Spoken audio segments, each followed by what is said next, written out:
Viewers, welcome to Nandini's pantry. இன்றைக்கி நந்தினிஸ் பேண்ட்ரியில் சூப்பரான ஒரு சக்கரவள்ளி கிழங்கு இடியாப்பம் தான் பண்ண போகிறோம். ரொம்ப ஹெல்த்தியான முறை. மாவு திரிக்க வேண்டாம், ஜஸ்ட்டு நம்ம ஊற போட்டு மிக்சியில் அரைச்சி கிளறி புளிய போகிறோம். ஈஸியாக பண்ணிடலாங்க. எதுவுமே நம்ம சோம்பேறிப்பட்டோம்னா நல்ல ஹெல்த்தியான டேஸ்டியான ஃபுட்டு வந்து நமக்கு கிடைக்கணும்னா நம்ம கொஞ்சம் மெனக்கிட தான் வேணும். வாங்க அதை குயிக்காக பார்க்கலாம் எப்படின்னு. இது வந்து 2 கிளாஸ், இந்த மாதிரி கிளாஸு 2 கிளாஸ் அளவு. இதை 1/4 படின்னு சொல்லுவாங்க, ஆனால் 1/4 படிக்கும் கொஞ்சம் கம்மியாக தான் இது பிடிக்கும். மாவு பச்சரிசி,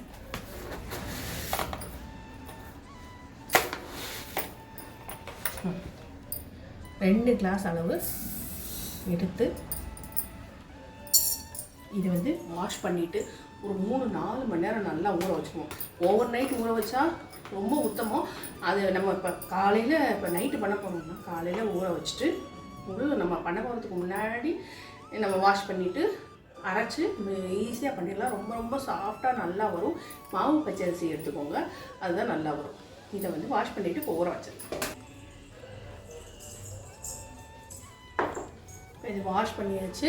இது ஒரு 4-5 மணி நேரம் நல்லா ஊறட்டும். இந்த ஊறட்டும். இப்போ பார்த்திங்கன்னா இது 5 மணி நேரம் நல்லா ஊறிடுச்சு. இப்போ இது மிக்சியில் அரைச்சிடலாம். நல்லா பட்டாக அரைச்சிடுவோம். இந்த சக்கரவள்ளி கிழங்கு சேவை, அதாவது சக்கரவள்ளி கிழங்கு இடியாப்பம் தான் பண்ண போகிறேன். அதுக்கு இதை வேக வச்சிருவேன். வாஷ் பண்ணிட்டு நான் இதை வேக வச்சுருவேன். இப்போ மிக்சி ஜாரில் இந்த ஊற வச்சு தண்ணியை பூரா நான் ட்ரைன் பண்ணிவிட்டு இப்போ இதை அரைச்சிடலாம்.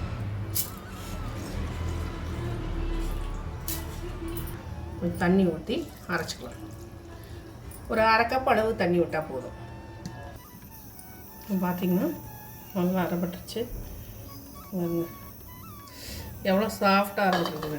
இது வந்து நான் முதல்ல கிளறினதுனால என் கையில் கொஞ்சோண்டு அந்த மாவு ஊட்டி இருக்குது. செக் பண்ணி பார்ப்போம்ல இடையில அரைக்கும் போது. ஒரு 2 நிமிஷம் கூட அவளை பட்டா அரைப்பட்டுருச்சு. இப்போ வேக வைக்க வேண்டியதான். இந்த இதை கிளறிட்டு இதோட இதை மிக்ஸ் பண்ணிவிட்டு புளிய வேண்டியதான். சூப்பரான ஹெல்த்தியான. இதுக்கு வந்து தேங்காய் பூவோ இல்லை பசும்பால் விட்டோ இல்லை நாட்டு சக்கரை தேங்காவும் போட்டோ அது தொட்டு சாப்பிட்லாம். இல்லை வந்து இந்த சேவைக்கு வந்து சாம்பார் கூட தொட்டு சாப்பிடலாம். நம்ம சாய்ஸ் தான். சாம்பார் அங்கே பார்த்துட்டு சொல்கிறீங்களா? 4 விசில் வந்துருச்சு. நல்லா வெந்திருக்கும். ஒரு 1/2 கப் அளவு தண்ணி விட்டால் போதும். நம்ம வந்து கொழக்கட்டை சேவைக்கு மாவு கிளறினோம்னா சேம் அதே தான். சேவைக்கு தான் மாவு கிளறணும். அதில் வந்து நல்லெண்ணெய்,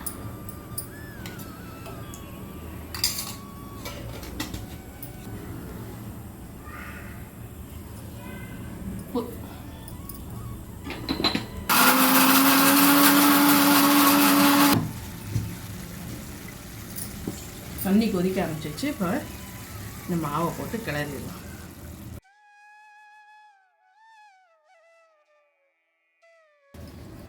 எல்லாத்தையும் உங்களுக்கு போட்டுட்டு காட்டுறேன். போட்டு நல்லா கிளறிடும்.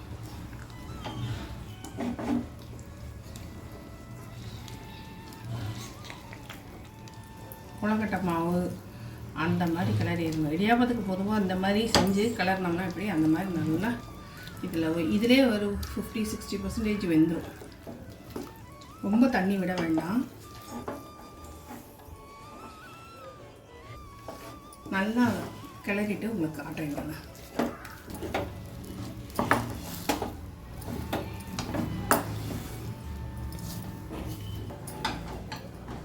தண்ணி இருந்த இடம் தெரியல, அப்சர்வ் பண்ணிடுச்சு. இன்னும் கொஞ்சம் வேகணும், அப்போ தான் வெளியே வரும். இந்த மிக்ஸி அலம்புன தண்ணியே அதில் ஊற்றும். சிம்மில் வச்சு தான் நல்லா கிளறணும்.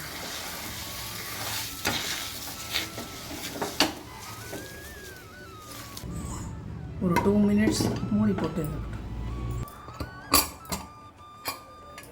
இதை வந்து தோல் உரித்து நம்ம மேஷ் பண்ணி வச்சுக்கலாம். இது தோலை உரிச்சாச்சு. நல்லா சுட தான் இருக்குது. இதை மேஷ் பண்ணிவிட்டு இதோடு நம்ம இதில் பாதி அளவு மாவு ஏன்னா நான் கொஞ்சம் அளவு தான் வந்து ஸ்வீட் இது உங்களுக்கு பண்ணி காமிக்கணும்னு வச்சுருக்கேன். இதில் இன்னும் ஒரு வெஜிடபிள்ஸும் இன்னும் என்ன நிறைய வெஜிடபிள்ஸ் கலர்ஃபுல்லான வெஜிடபிள்ஸ்லாம் சேர்த்து பண்ணலாம். அதையும் நான் உங்களுக்கு காட்டுறேன். நான் இப்போ வந்து உங்களுக்கு நான் சக்கரை வெள்ளிக்கிழங்கு சேவை வீட்டில் இருக்க இன்க்ரீடியன்ஸை வச்சு ஈஸியாக ரெடி பண்ணுற மாதிரி. அதான் நமக்கு மாவு பச்சரிசி மட்டும் இருந்தால் போதும். சக்கரை வெள்ளிக்கிழங்கு இப்போ சீசன்றனால, குளிர்கால சீசன்றனால மாவு இப்போ ரெடி ஆயிடுச்சு. இது கொஞ்ச நேரம் சூடு ஆறட்டும். உங்களுக்கு பார்த்தா வெள்ளை வெள்ளையாக இருக்குது, ஆனால் கையில் ஒட்டலை. நான் செக் பண்ணி பார்த்தேன், இந்த கையில் ஒட்டலை, தண்ணியே இல்லை, ஆனால் கையில் ஒட்டலை. மாவு வெந்துருச்சு. அதில் பாதி மாவு எடுத்து நான் உங்களுக்கு மிக்ஸ் பண்ணி காமிக்கிறேன். சேவை வேக வைக்கிறதுக்கு தான் நான் வந்து இட்லி பாத்திரத்தில் கொஞ்சம் இந்த அளவு தண்ணி விட்டு வச்சுருக்கேன். இப்போ மேஷ் பண்ணிக்குவோம். ஏன்னா சூடாக இருக்குது, அதனால தான் நான் வந்து இதில் மேஷ் பண்ணுறேன். கொதிக்க மாவு இருக்குது. இதை உங்களுக்கு நல்லா மிக்ஸ் பண்ணிவிட்டு காட்டுறேன். ஆவி எவ்வளோ பறக்குது பாருங்க. ரொம்ப சூடாக இருக்கனால நான் இதிலே மிக்ஸ் பண்ணி காமிக்கிறேன். சார் உள்ள எண்ணெய் தடவிக்கலாம்.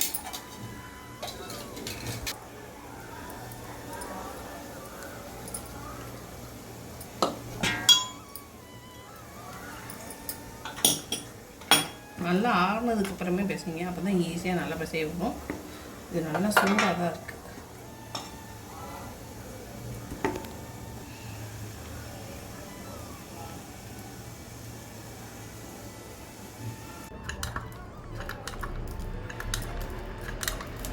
அந்த சின்ன அலுமினியம் அந்த சொப்பு முறுக்குழைகிற அந்த சொப்பில் வந்து கொஞ்சம் கொஞ்சமாக மாவு ஸ்டஃப் பண்ணி என்னால் பண்ண முடியல. அதனால் இந்த இதை எடுத்துக்கிட்டேன். கன்னு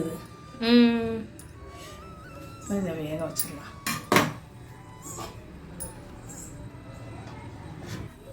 ஒரு 10 நிமிஷம் நல்லா வேகட்டும். சூப்பரான ஹெல்த்தியான சக்கரவள்ளி கிழங்கு சேவை ரெடி ஆயிடும். இப்போ பார்த்தீங்கன்னா சூப்பராக வெந்துருச்சு. எல்லோஷாக லைட் எல்லோஷாக இருக்குல்ல. மாற்றிட்டு உங்களுக்கு காட்டுறேன்.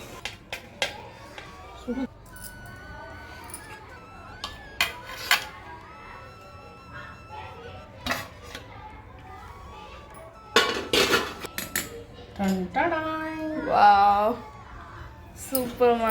இதுக்கு இவ்வளோ மெனக்கிடணும். இப்போ உள்ள குழந்தைங்கள்லாம் வந்து சக்கரை வெள்ளிக்கிழங்கு சாப்பிட மாட்டாங்க. அவங்களுக்கு தெரியாமலே இந்த மாதிரி செஞ்சு கொடுத்தோம்னா, நம்ம சொன்னால் தான் தெரியுமே ஒழிய, சாதாரண அந்த அரிசி மாவு நம்ம கிளறணும்ல, அந்த அரிசி மாவு தான் வாசனை அருமையாக வருது பாருங்க. உடையலை ஒட்டலை, அதாவது ஒழுங்காக வராது. உன்னோட ஒன்றும் சேர்ந்துன்றோம். சப்போஸ் திரிச்ச மாவு எனக்கு எப்போவுமே அந்த மாதிரி ஆகவே ஆகாது. நான் ஆல்ரெடி உங்களுக்கு சேவை பண்ணுறது எனக்கு காமிச்சிருக்கேன். இது வந்து சக்கரவள்ளிக்கிழங்கு சேவை. இது வந்து சூப்பர்மா. அந்த அரிசி மாவையும் கிளறி நம்ம கொழுக்கட்டை மாவுமா கிளறி வேக வச்சு ஸ்டஃப் பண்ணி அந்த மாதிரியும் செய்யலாம். சப்போஸ் நிறைய பேருக்கு அந்த டவுட் இருக்கும், அதையும் நான் சொல்லிடுறேன். நீங்கள் மாவு பச்சரிசி திரித்து வச்சுருந்தீங்கன்னா அந்த மாவை வந்து கொழுக்கட்டை மாவு பதத்துக்கு நீங்கள் கிளறிக்கோங்க. நல்லா அளவாக தண்ணி வச்சு, ஒரு கப்புக்கு 2.5 கப்பு அளவு தண்ணி. ஏன்னா நம்ம அரிசி மாவுன்னும் போது நிறைய வரும். அதை வந்து நல்லா கிளறிட்டு, கொஞ்சம் சவுண்டு வருது பக்கத்தில் டியூஷன் பண்ணால அதை மைண்ட் பண்ணிக்காதீங்க. அது நல்லா கிளறிட்டு இந்த மாதிரி சக்கரை வெள்ளிக்கிழங்கையும் வேக வச்சு மேஷ் பண்ணி கலந்து சேவை பண்ணிடலாம். சூப்பராக ஹெல்த்தியான சேவை. நம்ம குழந்தைங்களுக்கு இந்த மாதிரி வின்டர் சீசனில் அந்த சீசனல் வெஜிடபிள்ஸு ஃப்ரூட்ஸ் எல்லாம் வந்து சேர்த்துக்கிறது ரொம்ப ரொம்ப நல்லது. எதிர்காலத்தில் பெரிய பெரிய நோய் எல்லாம் எதுவுமே வராது. அதனால தான் நான் இதை வந்து உங்களுக்கு மெனக்கிட்டு செஞ்சு காமிச்சேன். இது கொஞ்சம் கஷ்டம் தான். நான் சக்கரை வெள்ளிக்கிழங்கு சாப்பிடுவேன், ஆனால் என் பொண்ணு சாப்பிட மாட்டேன். அவளுக்கு இந்த மாதிரி பண்ணி கொடுத்தோம்னா இதில் சக்கரை வெள்ளிக்கிழங்கு இருக்கா, அந்த சேவை வாசனை தான் வருது அப்படிங்கிறா. எனக்கு தெரிஞ்சு போச்சு. இப்போ சக்கரை வெள்ளிக்கிழங்கு உருளைக்கிழங்கு கறி மாதிரி பண்ணோம்னா அட்டகாசமாக இருக்கும். இப்போ இதை சர்வ் பண்ணிடலாம். இது பசும்பால் விட்டோ இல்லை தேங்காய் துருவி போட்டோ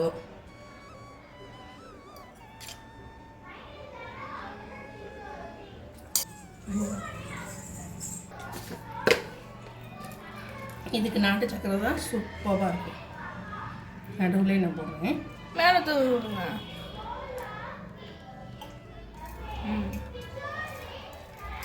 வாவ், சாரல் மலைச்சாரல் மாதிரி ரொம்ப ரொம்ப ஹெல்த்தியானது. இது வந்து இன்னும் சொல்ல போனால் வெள்ளை பவுடர். ஓ, இந்த யம்மியான ஹெல்த்தியான டிஃப்ரெண்ட்டான ஆனால் ரொம்ப ரொம்ப உடம்புக்கு நல்லது. அதுக்கு நான் கேரண்டி. நம்ம வேக வச்சு தான் இது பண்ணுறோம். கிளறி கொஞ்சம் மெனக்கிடணும், அவ்வளோதான். கண்டிப்பாக இந்த ரெசிபி உங்களுக்கு பிடிச்சிருக்கு நம்புறேன். வீடியோ பிடிச்சிருந்ததுன்னா லைக் பண்ண மறந்துடாதீங்க. மறக்காமல் நந்தினிஸ் ஃபேமிலியை சப்ஸ்கிரைப் பண்ணிடுங்க. உங்கள் ஃப்ரெண்ட்ஸ் அண்ட் ஃபேமிலிக்கு ஷேர் பண்ணுங்கள். தேங்க்ஸ் ஃபார் வாட்சிங். பாய் பாய். டேஸ்ட் பண்ணி பார்த்துருவோமா? இப்போ இது கொஞ்சம் மாமா தான் இருக்குது, சூடு ஆறிடுச்சு. எனக்கு வைக்கவே மனசு ஒரு அலைஞ்சாக இருக்குது.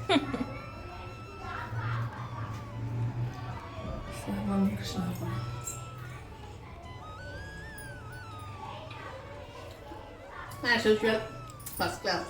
கண்டிப்பாக ட்ரை பண்ணி பாருங்கள்.